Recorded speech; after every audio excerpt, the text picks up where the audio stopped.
Hey everyone! I'm diving into the buzzing world of JavaBurn today, a supplement that's taken the internet by storm. So, let's cut to the chase and find out if it's worth your hard-earned cash. JavaBurn claims to supercharge your morning coffee by turning it into a fat-burning machine. Sounds like a dream, right? But what's the science behind it, and more importantly, does it actually work? First up, JavaBurn is a powder that you mix into your coffee. It's tasteless, so it doesn't mess with your favorite Java flavor.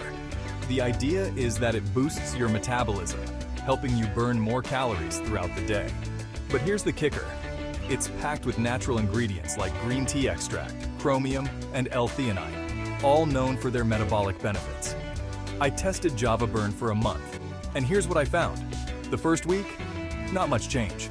But as I hit the 2-week mark, I started noticing a slight uptick in my energy levels. By the end of the month, I felt more alert. And yes, I did shed a couple of pounds. But was it miraculous? Not exactly. Here's the thing. While JavaBurn might boost your metabolism a bit, it's no substitute for the basics. Good diet and exercise. If you're looking for a magic weight loss solution, this isn't it. But if you want a little extra help as part of a healthy lifestyle, it might be worth a shot. Now, let's talk money. JavaBurn isn't cheap. A month's supply will set you back about $50.